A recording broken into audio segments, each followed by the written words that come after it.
Hello, ladies and gentlemen. This is the Blue Cloud Podcast. My name is Folakemi Ajayi. As you know, I am the marketing communications lead at Power Labs. And I am never here without my co-host, David. David, how are you? I'm fine. I'm doing good. How about you? I think I'm all right. A bit stressed, but I'm fine. I'll be all right, definitely. Okay, that's good to know.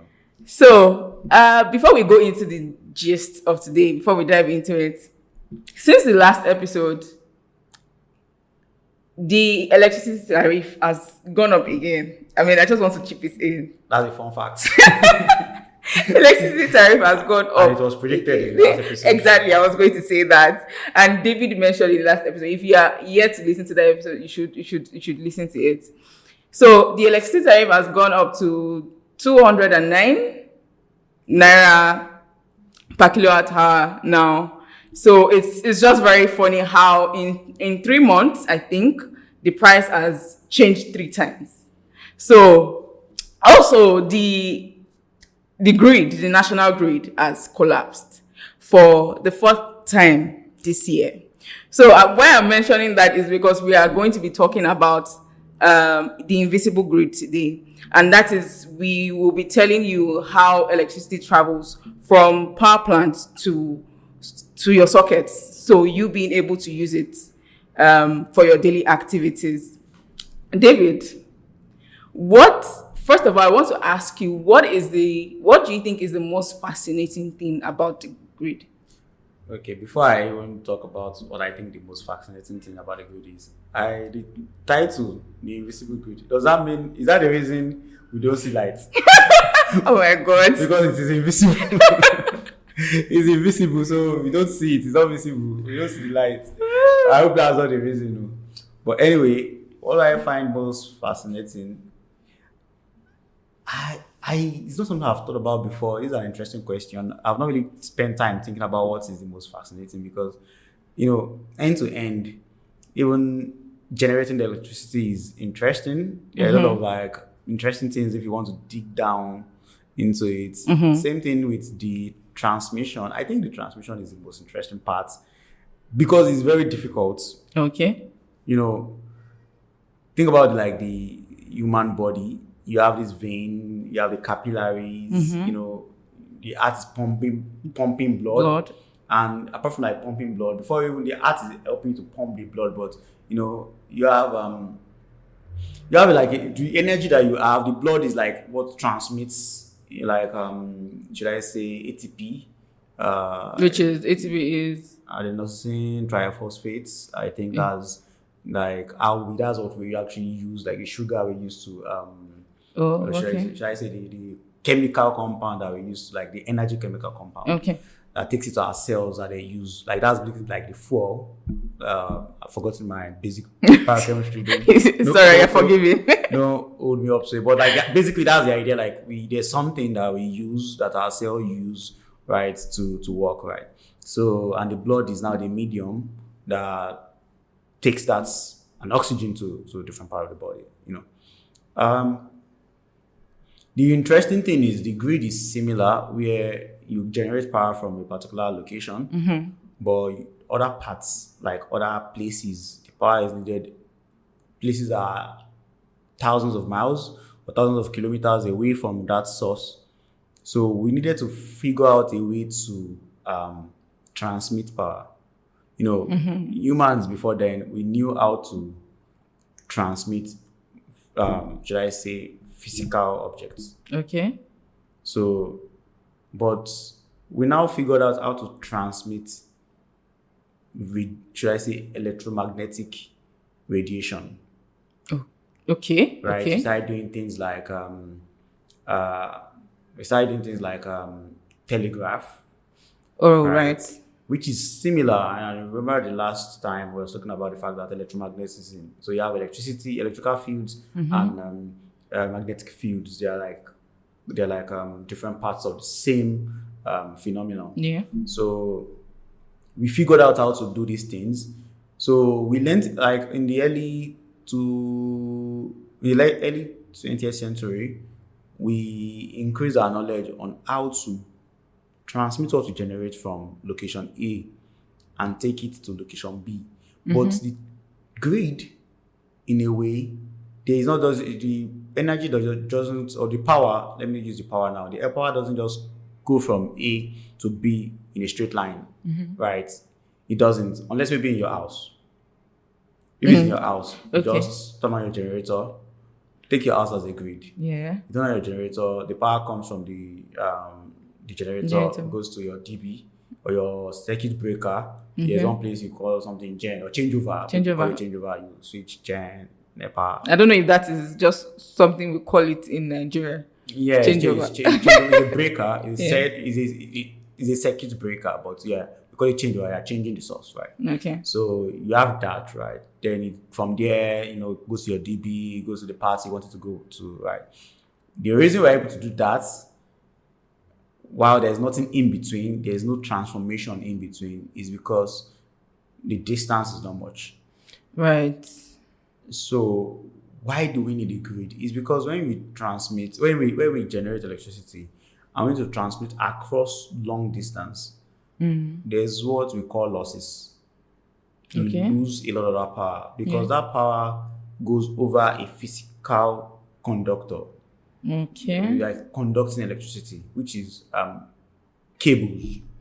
That cable is made from metals. Right. Things that conduct, right? You have conductors, and most conductors are metals. So these conductors, I think the best should be silver, but silver is expensive. Gold, I think we use gold for interconnects, but that's a different thing. So we use gold for the interconnects of microprocessors. So like tiny gold filaments are used to connect different parts of processors. Well, we're talking about cables that span thousands of kilometers. You don't have you can't use things like gold, silver. So that's a lot. We use copper. Copper is a very good conductor. Okay. So people use some other things like aluminum and rest, right? So the thing now is that when you're conducting, But sorry, are they all do they all have the same? I don't know. Maybe I'll call it safe rate. Like how safe are they? I want to get into that. Okay. I'll get into the safety part of that. I'll get into it. So I will keep it in a way that is maybe okay. So think about it this way: you generate that electricity at Kanji Dam, for example. You have these big turbines, maybe something mechanical, right? It could be like maybe you are burning something. So let's go from production before you get to transmission. There are different ways we produce electricity, but most of them most involves something mechanical moving, right? Then the changing magnetic field, electromagnetic field generates electricity that we now need to transmit. In some cases, like maybe in some other places, if you are using solar, for example, you don't really need anything moving. Solar is the cells So, but in a lot of cases, especially like in Nigeria, for example, we do hydro, like the Kanji dams, the Mambila, the Zungeru, like these are large dams. We allow the water to fall on these turbines like this, and move them and we generate electricity. Or you have things like Egbin power plants, for example, the Papalanto, and the rest of this. We have a lot of thermal power plants, which is they're using gas. They're just like your generator. So there's like an internal combustion engine that is, you allow this gas to burn, and based on that heat, you have like maybe steam. You're generating like steam. That steam is able to move something, right, and use it to do useful work. And based on that movement, you're generating electricity. The problem is where you are generating from is not where you need it alone. So what we've done is we need to transmit that electricity to the places we need it. Now, unfortunately, it's not just like location A is generating, location B needs it. Okay. It's a case of location A is generating location B1, B2, B3, B4, or let's say Yeah. location B, C, D, E, F, G. A lot of Like locations that. need it. So instead of like a one-to-one relationship, a line, you have a web.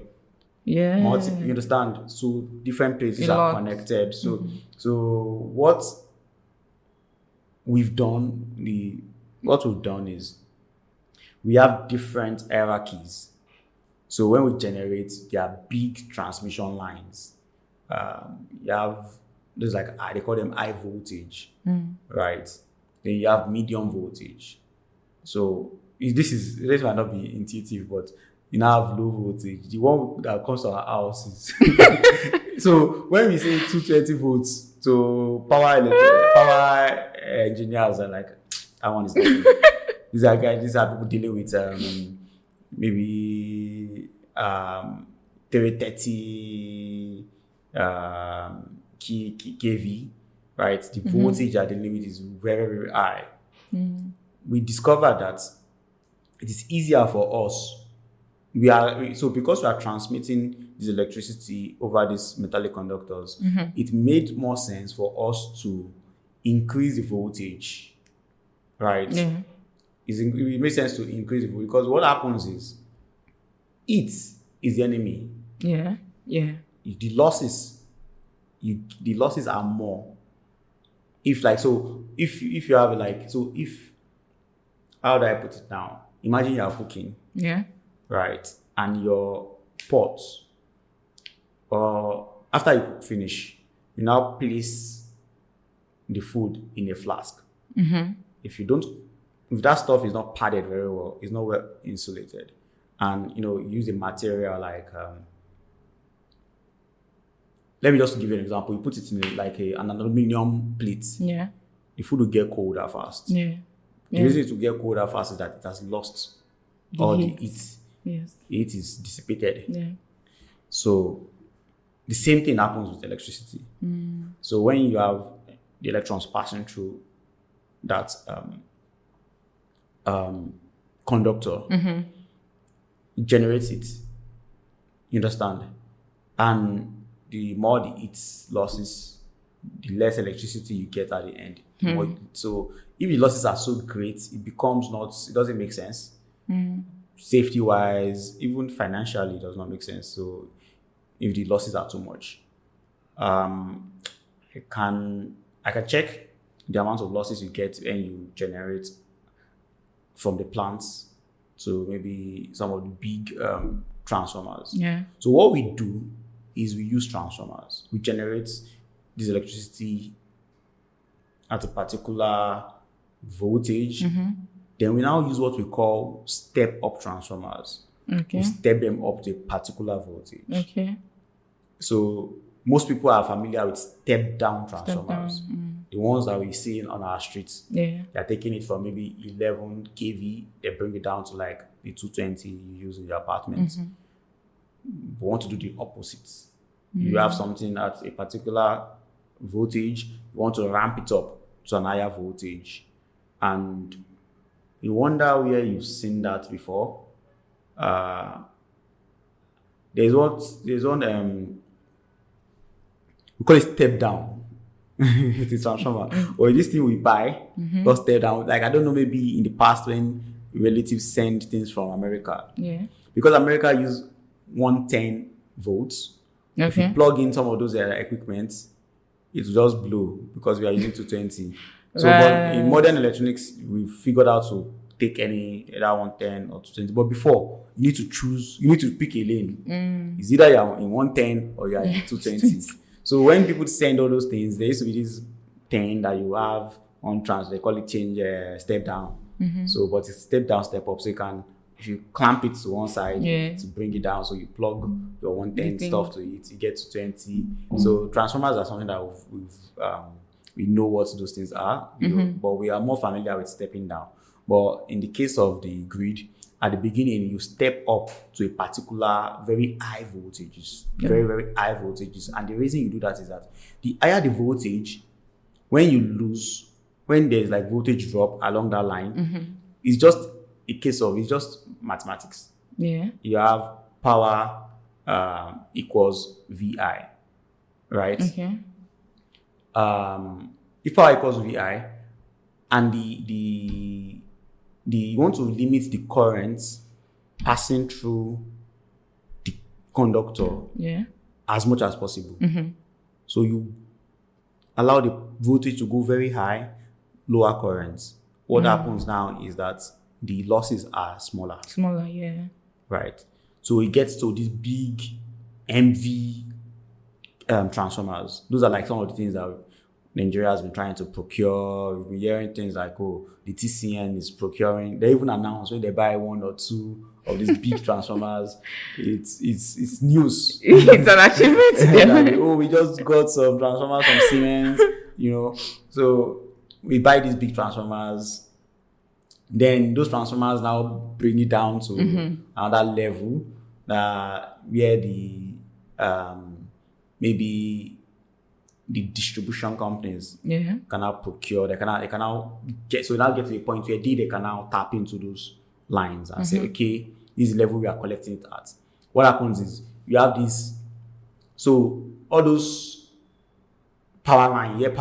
In fact, in some parts of Lagos, some places power line. Yes. So those feeders there are different type of feeders. There's the major big feeders bringing it from the TCN. TCN is the one in charge. What TCN means is Transmission Company of Nigeria. So they are the one that handles from the generating companies. The guys are generating the electricity. So they handle it like, from those places down to. So now the question is, you now have these big power lines dotted across Nigeria. How do you manage them? That's what the grid means. The grid is basically everything from the. So on one point you have the producers, the generating companies called Gencos. Then you have the discos. Your connection to the grid is via the disco. Yeah. You don't go and plug your stuff to the grid. You don't try it. That is certain debts. They even advise you not to build under dates. So you connect via the disco, right? But from end to end, from your sockets down to Kanji Dam, there's a connection. Yes. From your sockets down to Kanji Dam, there's a connection. And it's not apparent to most people. And that's why it's invisible. It's not invisible because there's no light. I would say it's invisible because it's not something we think about. Yeah. It's just something that is in the background. You just know that I want to plug my light and I get electricity. Yeah, that's just a lot of moving parts that has to occur for you to get that 220 volts in your socket, right? A lot of moving parts. So one of the moving parts is you mentioned the fact that the grid went down. So see the grid like an orchestra. Okay. I don't know if you like music. To an extent. I love music. All kinds of different genres of music. I love classical music a lot. I love the hip hop. I love, I'm not the biggest Afrobeats person. Seriously, why? But I love Afrobeat. There's a difference. Okay. Afrobeat is, the funk with highlight. That's a fella kind of thing. Okay, I guess it now. I love that. So a lot of instruments, a lot of progressions. The Afrobeat is just a canopy for different African musicians singing, right? And so some are nice, some are not so. But my point was like, music, classical music or orchestra, when you are in an orchestra, you have a lot of instruments playing. You have the person playing the piano, the person with strings, doing the violin, the trumpet. So these people have, and you have the conductor now conducting, basically, the ebb and the flow of the entire thing. Yeah. So you have what they call movements. If someone does something out of pocket, like someone just does something strange, it can actually affect So the same thing happens with the grid. So if something happens like that, the conductor will figure out how to, manage that situation and just allow the music to go rather than stopping. but it's a very, it's a very delicate and very complicated thing.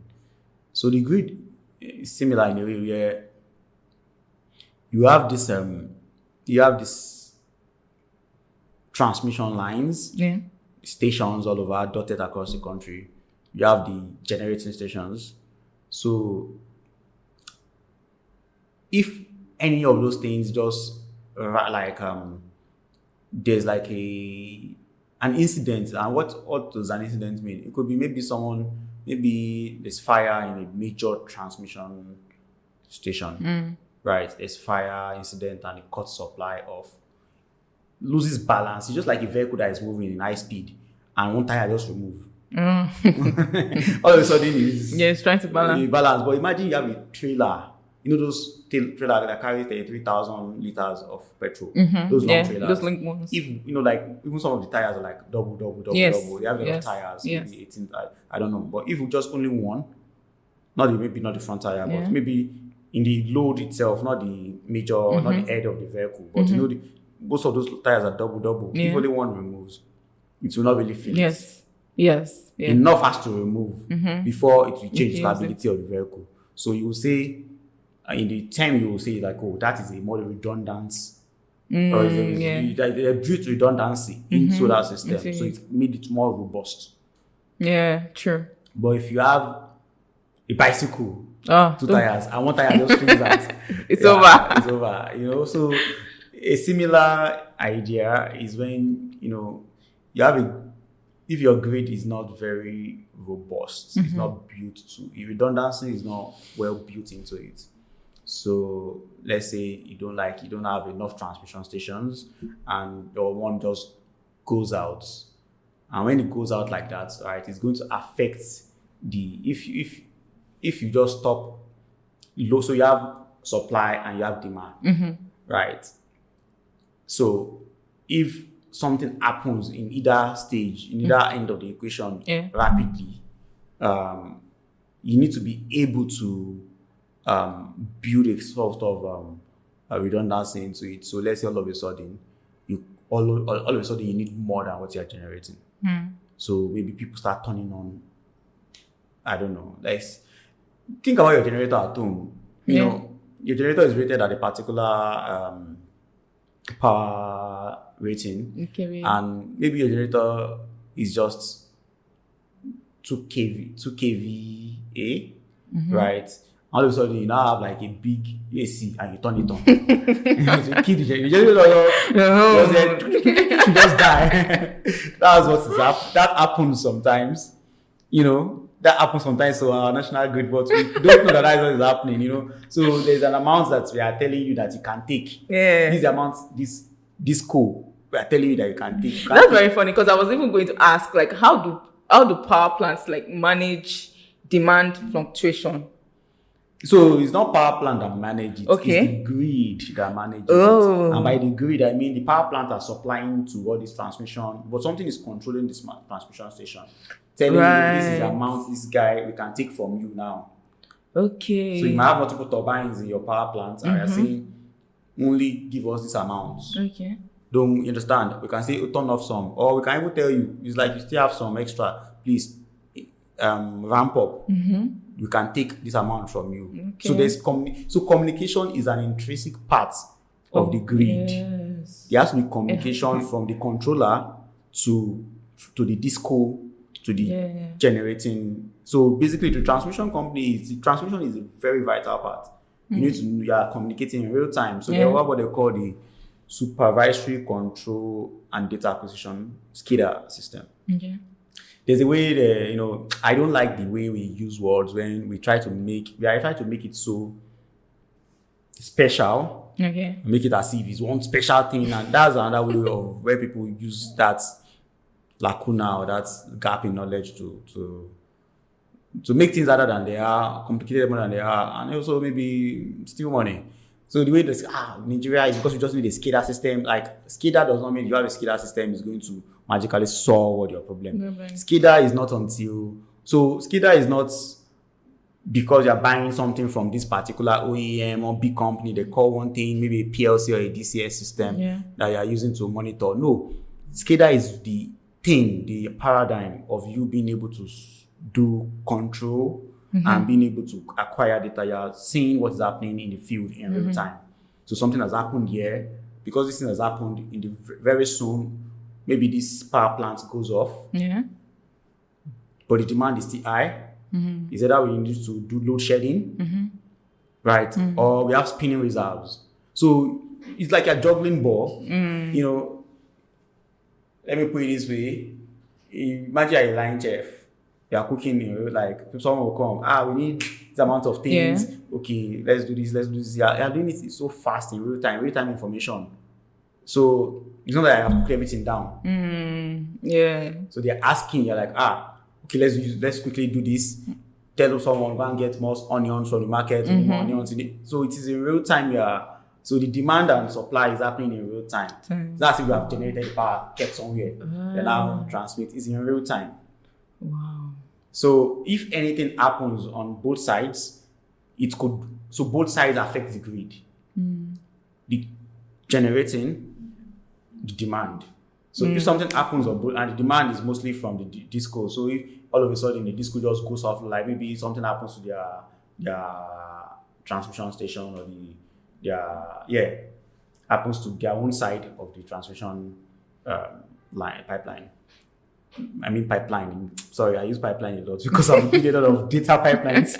So because someone should not hear this, and I think it's a pipeline for crude oil.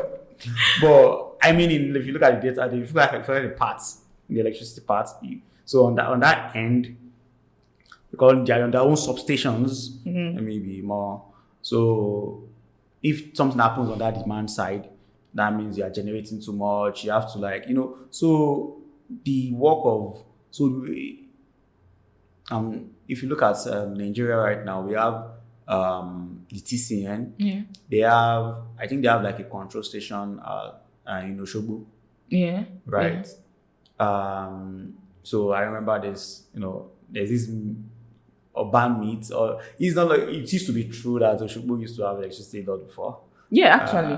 But it's not like that anymore. It's not really like that anymore. But because obviously you need light, you need electricity to be able to monitor other places.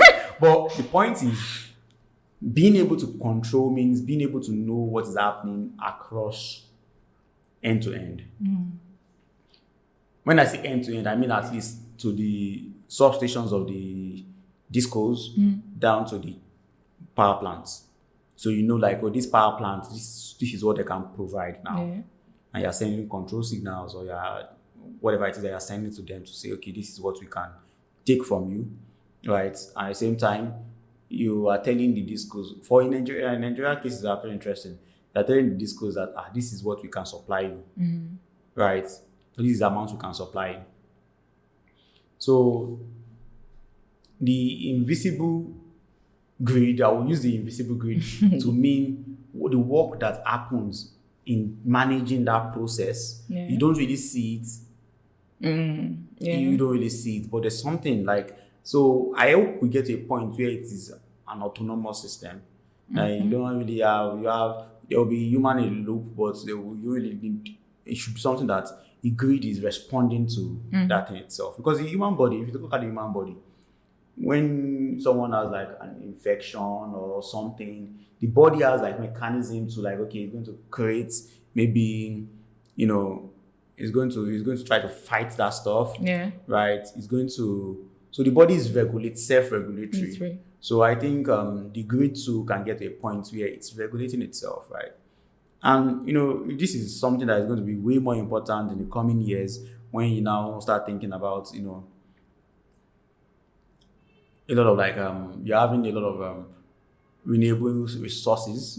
So because the sources that we have right now are actually reliable, although for some reason. So let me explain. They are reliable on paper if they are reliable. I was going to say they are reliable. It's the way we have done things in Nigeria that makes them unreliable. Okay. I have to be honest. Some of this technology has been in existence for over 100 years. Because we choose not to do things the proper way, we should now say, oh, this is not. No. It is reliable. People have there are people that they have like hurricane in their places. You know, I saw your post about Houston, and I was saying shades that we have a colleague that lives in Houston, and he has after like 2 days he has electricity. Do you know what it means to lose major lines and they fix it in 2 days? If it were Nigeria, it could be looking at 6 months. At the moment, we can only dream. You understand? So to be fair, these things are not. I have to use that word because it now has a negative connotation. But this is not rocket science. Because you know when you say rocket science, people eventually discover that it's actually rocket science. But we make things difficult. It's not rocket science. You know, if you do things the proper way, like for example, if you provide gas to the generating stations, they are going to provide electricity. Most of them are not generating at the capacity that they are installed just because they cannot get enough gas. Cannot get enough gas because sabotage is there. Yeah. Apart from sabotage, not being able to pay for the supply is there. Yeah. So there's both financial part, there's also security part. There's a lot of factors that goes into that. And on the transmission side too, we are hearing cases of sabotage also happening there, people destroying this stuff. We are having cases of bad maintenance or when some things have not been maintained. Yeah. So some of the infrastructure of our grid are from 50 years ago. You know, some of them have gone past the lifespan that they rated at. So some of them have not been replaced. So if we invest enough in those infrastructure, things are going to work the way they should work. Yeah. Once in a while, should I say, black swan events are going to happen. And by that, I mean things that, you know, where they say force majeure, like act of gods, act of God rather. Things that just happen that you can't even really model. Yeah. But even at that, just being able to build resiliency, okay, this didn't happen, but how do we move forward? How do we fix it? Like what happened in Houston, where they were able to deploy 10% of the total linesmen in the country just to one state. Wow. You have like 120,000 linesmen. You're deploying like 11,000 to that state to try to ramp up and fix any damage. That shows like serious. That's very commendable. Serious logistical capabilities that I pray we get there. Yeah. You know. Amen. We will get there. We'll get there hopefully. So the grid is something that I have this opinion. I have this very interesting opinion that, you know, I give the example of using the orchestra. Yeah. I've been thinking a lot, like, you know, the future we are building and the prevailing circumstances means thinking a lot about this decentralized, you know, electricity a lot. And I'm like, maybe we need to use more jazz rather than orchestra. Seriously. And jazz, like jazz music. Oh, I mean jazz music. Yeah, I know. And jazz music, one thing about it is improvisation. They improvise. Yeah. So it's not like one thing that you've written everything, all the notes was aligned. So people are thinking, you know, there's this, interpolating things like immediate, like you just hear this stuff and spontaneous things. Yeah, and it's moving. It's like, so someone might just start playing on new notes and like, okay, you hear this and okay, this one will go with it. So it's like on demand kind of thing. You know, I think maybe that is where the technology will have to move to in this very interesting world that we are living in, where the demand is changing fast. Some of the sources that we are looking at are intermittent in nature. You know. So it's something, it's an area of that I'm actually interested in, to have like our grid is more jazz rather than orchestra. Than orchestra. Yeah. Earlier we talked about the national grid collapsing for the first time, right? Makes me want to ask, what would you say are the challenges that the modern grid is facing? Modern grid, is it modern grid generally across the world or Nigeria? Because we can say we can talk about Nigeria. We can talk about Nigeria and then the world. Okay, so Challenges. The challenges for okay, let me talk about Nigeria. The Nigerian challenge, the biggest challenge is non-availability of infrastructure. So you just need to have that infrastructure. You cannot have 200 million people sharing 4,000, 5,000 megawatts.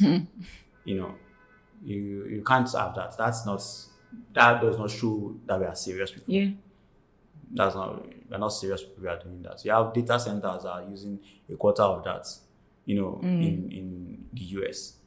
So to get to being serious, let's start talking about 50,000 upwards. Let's start from that in the next 5 years. So we need to spend a lot of money to actually ramp up our capacity, right? We need to spend a lot of money. So that's the biggest challenge we have right now is money. Money, the technical know-how, also the money, the technical know-how to be able to build out the grid, to change some of these old, 50 years old components.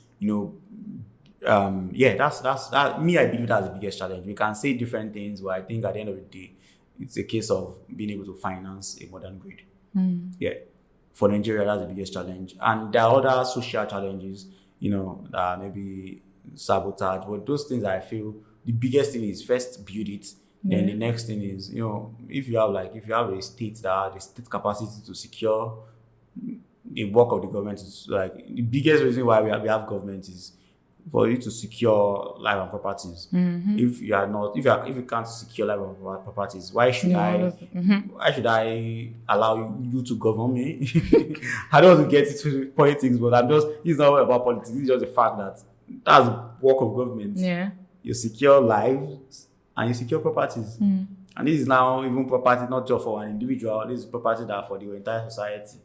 So you need to make sure you do your job. You don't fail at your job. That's my belief about but the biggest challenge is being able to finance a modern grid. If we have that, I guess. But for the globally, or I'll talk about the developed countries, some of the challenges they have right now is the fact that the demand is increasing, right? They've built capacity, obviously, but the demand is increasing. And also because of taking into consideration sustainability, climate change, and the rest, it's made things a bit more difficult, right? So let me put it this way. If your grid, if you just have a lot of solar panels, right? There are times when you're not generating in the night, mostly in the night. Winter, you're not generating. How do you cover for that? You understand? So the financing to even make it, so there is a lot of work that has to go in the financial modeling of this new grid that we are having. Because are you going to say you're just going to still build the old grid the way it is, add a new one? So that means you're oversizing, let me put it that way. So you're like, okay, if there's no solar, I will now be using the normal gas and everything. It's just wasteful. So I feel there's a lot of research that should go into the economics part of the grid too, even in the modern countries that have modern grids, right? The capacity should increase because now we are electrifying everything. We are doing heating. Our buildings, before the buildings abroad, they mostly use natural gas for heating the building. So for during winter, they used to use gas to cook. I still use gas to cook in my own house because I live here in Lagos. And at 206, 209 naira per kilowatt, you can't afford. I'm not very eager to pay. Which is still not the most, but I'm not eager to pay to cook for But the truth is, abroad, a lot of buildings have converted into using electricity to cook. Eating is expensive to eat your building, so they are converting to electricity. So that has made demand increased. More people have gadgets than before. Everybody has a gadget. People are using electric vehicles, using electric bikes, so the demand has really skyrocketed. So the grid capacity to us to skyrockets. And at the same time, so you're having multiple constraints at the same time. The grid, the demand has gone up. At the same time, the sources you have a lot of intermittent sources. Wind, what is it called? Solar. So you have a lot of intermittent sources. So being able to manage that. So some of the challenges is being able to build enough storage. Yeah. So storage has to be something you build with the grid. It's not before you just now have like, okay, spinning reserves. You have, but now like you have like this. Now you need to start thinking about your grid having serious storage capacities. Yeah. So I guess that's one of the challenges they have in the developed world, right?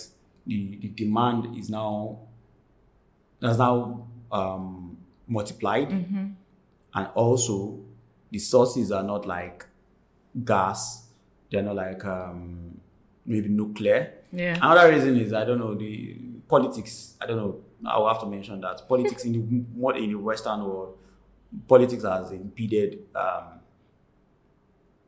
Is affecting the grid. When you say politics, in what sense? For example, it is very difficult to get permits to build a nuclear plant in the West, which is insane to me. Like countries like in Europe, Germany, for example, is closed down their nuclear plants, And as far as the data shows, this is not my own opinion, as far as this data shows, nuclear power is safer than even whether it is gas or whether it is coal, safer than that. It's better for the environment than that. So the cases like, so here there are some black swan events of like, okay, Chernobyl, 3 Mile incidents, Fukushima. These are like some of the disasters that has happened. But in all those disasters, the amount of people that have died is lesser than the amount that die from using coal to power to for energy in a year. The total has happened in 50 years is lesser than what people like the amount of people that die per year from this other from fossil fuel. So I guess spending more money, we know that, like I know that this black swan event, there's a way the way it affects when people hear about nuclear, they get scared if something happens. And it's okay to get scared, but fear is not enough. Data is important. People should collect data. They should good education. They should educate people, communicate better about what the risks are, and also there should be a lot of R&D on how to safeguard the waste from these nuclear plants, how to safeguard the nuclear plants, how to build a lot of safety into the way they operate. That's the risk of an accident becomes very, very, very slim. Because think about it, look at airplanes. Airplanes are complicated. They're flying, and if we remove what is happening, I don't want to mention a particular company that's having issues with their aircraft recent years, but it's still way safer than traveling by the road. If you look at the amount of road trips and the amount of flights that happen, right? It's just that when one happened, the repercussion, the thing, when it happens, it's very hard to come out. That's an outsized outcome when it happens. But it's way safer than and it's because we proper regulation, proper safety built into the process from manufacturing, from the way we even operate airlines, right? People just enter bus, right? How many people's testing maybe the pilot is, sorry, the driver is nobody. How many people does psych evaluation for drivers? Anybody can just jump into the vehicle and start driving after a couple of weeks of learning how to drive, get the permit, and they start driving. For pilots, they have longer training, right? There's a lot of regulation. Some people might say some of the regulation is bad, but if you look at the outcome we've had, is safe. Billions of hours of flight and or billions of miles, and the amount of accidents it can be better. I'm not saying we can even get way better. And I think that kind of mentality should be brought into we are human beings, for crying out loud. We are intelligent. I feel We should see it as a problem and we should try to solve that problem rather than saying, we're not going to touch it. We want to, because we literally have, people don't think about it this way, but solar that people are shouting is still nuclear power indirectly. Yeah. Solar, you're getting power from the sun. You're getting it from the sun. What's happening in the sun? It's a nuclear reaction that's happening in the sun. Yes, We're getting actually. it billions of miles away from the sun, right? So I feel the same way that we have that power here. We can actually we've learned how to manage the power energy from the sun, right, here on Earth, and I think we should use it responsibly, yes, but we should use it. When we do that, we take a lot of it just makes things easier. Yeah, I truly believe that. So I feel politics has affected we not building enough nuclear power plants, right? When we could have done that. Also, geoengineering.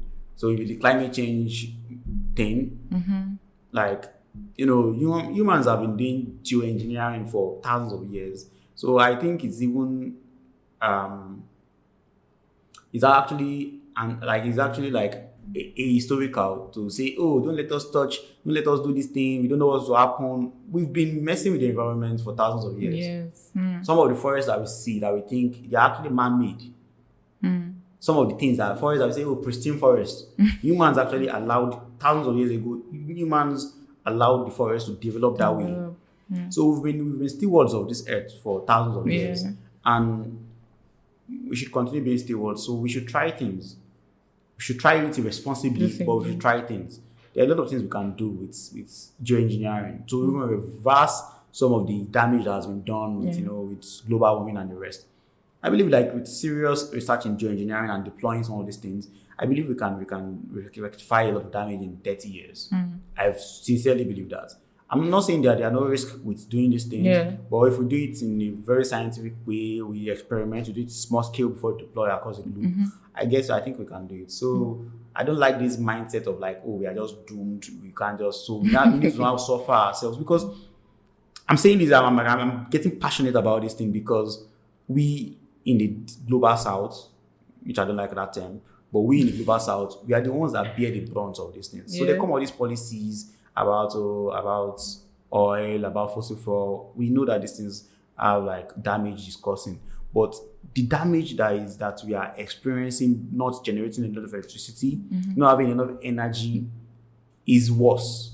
You don't have enough energy means you are consigned to be, you are just going to be poor.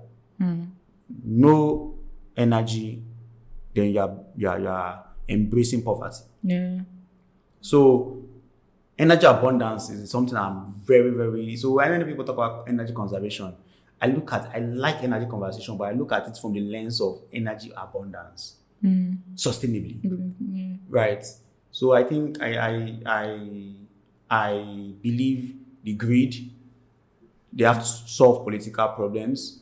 They have to solve some technological challenges. Also, we need to build a lot of capacity, especially in storage. We need to build storage. That's for general, the developed world. For Nigeria, all those things apply to Nigeria too, but more fundamentally, we just need money. So if there are people out with billions of dollars out there, please come and just help us. Come and buy. Maybe you own the grid, you operate for 100 years.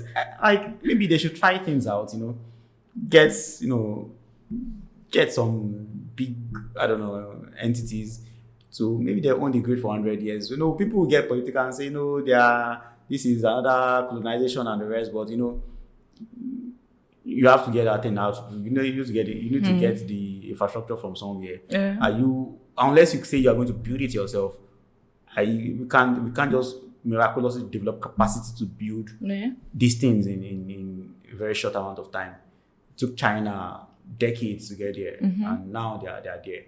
So I believe for our own grid, the first thing we need is money, and apart from money too, we need that human capital. That's the part that people don't talk about. You need people that know what they are doing. Because the grid is an utility. But so you need the best engineers to work there. So it's not like when you have someone having, so it's just like going to school, you are a first class. brain, let me even use the degree alone. Yeah, first class degree, but you're a smart engineer coming out from university.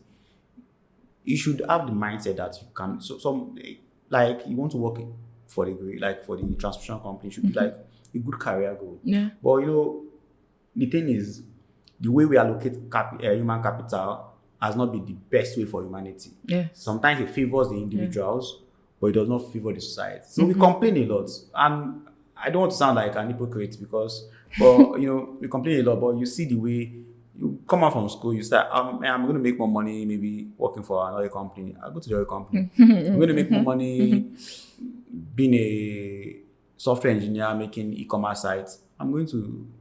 You go there because you want to earn more money, because you don't want to earn maybe minimum wage, and you're doing a lot of work that is fundamental to the society, but you're not earning enough, right? So the way we allocate human capital is very lopsided. We need to fix that. I don't know how to fix that. It's out of my scope, but we need to fix that. So we need the best brains working on these problems. Right, so people are going to work on the grid, this across the entire, should I say, value chain of the grid. We need the best brains. So it's not just the financial capital alone. We need human capital. We need the best brains working on these things. Right? Yeah. I feel those two things are going to make outsized impact in correcting some of the issues we have with the grid. I agree. So the last question, and we'll round off. All right. I want us to talk about smart grid. Okay. So how do you think the smart grid? How do you think smart grid is affecting or changing power distribution? I have this thing against buzzwords. Okay. So people use when industry 4.0. This, they say all these things, and you go to all these events, and you have a lot of people talking, but less people doing. I see that a lot, and I don't sound like one old man, but it annoys me. Like, you need more people doing, less people speaking, and people that are speaking should actually people that have done. So you go to events, you see people talking about energy, and they've not built anything. When we say smart grid. Yes, smart grid is a nice thing to have, but what do we mean smart grid? So I mentioned something about autonomy, when you have grid that can, do things without human in the loop, right? Yeah. You get to that level. So when people say smart grid, at the end of the day, it's the cables that you are going to have there, True right? that. It's just like at each node, what level of autonomy does that stuff have? What kind of data are you collecting? What are you doing to that data? Right? So it's not like one big thing in the future. It's something that you're doing like in real time. You're changing out some parts. You're putting things that can get data, that can make decisions. So, and interestingly, Power Labs, that's our thing, So at each value chain, they are changing out. Like the first thing for smart grid is you're now data centric. Yeah. You care about the data, you're collecting data. And you're not just collecting data to keep that data. It's not even to just eat. You're not eating the data now. You are using that data to make decisions. Yes. Right. So all of I say smart grid has a part of that data, and it has a part of you making actions based on that data. Yeah. Right. So you get to a point where a grid that is aware, or like at each end, you are like, let me put it this way. Imagine, so one thing, I like this idea of software-defined power infrastructure. Okay. So when I say software-defined power infrastructure, where in real time, based on the data I'm getting, I can change things. It's not like something that's set in stone. So if you look at your iPad, like your USB 3 power supply, you see what you use to charge your iPad, your MacBook. I don't use a MacBook, so but you see what you use to charge your MacBook. But the same thing for this my iPad. It uses USB 3 also. So if I take that power supply, I plug it to my iPad. Yeah. It recharges. I don't know, maybe it's 5 volts. I think it's 5 volts, the voltage. But maybe the MacBook is 19 volts. it's able to like negotiate. It knows the power. Yeah. So the power supply is talking to the device. There's exchange of information. And okay, this is what you use. Fine, I'll give you this stuff. That is smart. Before it was not like that. Before you just plug something, anything that is coming. If it's the wrong thing, you just start smelling some nice odor. On the other part, it starts smelling some nice odor. But it has changed. We've added some intelligence on both ends. So imagine now scaling that across the entire grid. Yeah. On the disco part, on the transmission layer, on the generation layer. So there's intelligence so software heavy, a lot of intelligence happening from collecting data and what to do to that data. That's smart grid. It's not one, that's the easiest way I can put smart grid. It's not one special, it's not one El Dorado. Yeah. This present grid, just changing out things, collecting data and making actions based on that data that's what smart means. But when people create a lot of 100-page slides and you don't really get what is the smart thing I've already done. You read it, you just throw buzzwords and you don't really see what is smart. Where is the intelligence in this thing? I get infuriated, but I guess But I feel so, and for us, I would say there's an opportunity for us, like here in the developing countries. It's easier for us because our grid is not that. It's still in baby level. So we can build that smartness now. Yeah. Something we start building now. So when our grid is now scaling, you understand, we have built in that smartness, that thing there now, because we did not have just the way. I don't want to use that analogy, but the way we're able to jump, we did not have enough should I say phone lines in Nigeria, and we just built transmission stations for GSM, and all of a sudden everybody has phones, right? That analogy is weak in some points because it makes it is a need for that wired infrastructure too, and people are building it with fiber optics everywhere. But my point is, because we've not built like the old grid, like we've not built the grid to be the stage at which maybe the American grid was at 2000, or maybe the Chinese grid or whatever, right? So because we are almost at a green state, 4,000 megawatts or 30,000 megawatt capacity is nothing per population. So we can actually take those kind of risks better than even them. So it's something that we think about, where we try to incorporate intelligence in our grid as we're building out now. So yeah. Fantastic. Thank you so much, David. I mean, as always, it's always an enlightening session with you. Thank you, as always. Yeah, I like talking about electricity. I like building, not just about talking. I like building things that is going to make. You try to show the workings.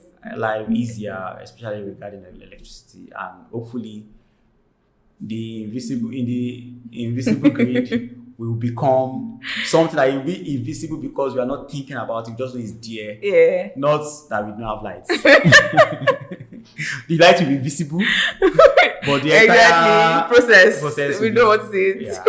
All right. So, if you listen up to this, and thank you for listening. If you're also yet to listen to the other episodes that we have, you should take your time to listen to those episodes. Do not forget to follow us on social media, subscribe to our podcast. If you have any comments regarding this episode or even the previous ones, you can always, tweet at us on X. Sorry, I'm still using tweet because what word are we going to use to replace that? I'm actually a stubborn person. To me, Twitter is Twitter. It's just like NEPA, Yeah, that's true. So after I said PHCN, now they say it's Ikeja school. I don't care. NEPA is NEPA. So everyone can choose to call it X. Whatever I like. It's Twitter in my head. So you can just tweet at us on X. We'll be very, very available to answer your questions or just acknowledge your comments or anything like that. So also do not forget to follow us on social media at Power Labs HQ. We look forward to you listening to our next episode. So till next time, bye. Bye.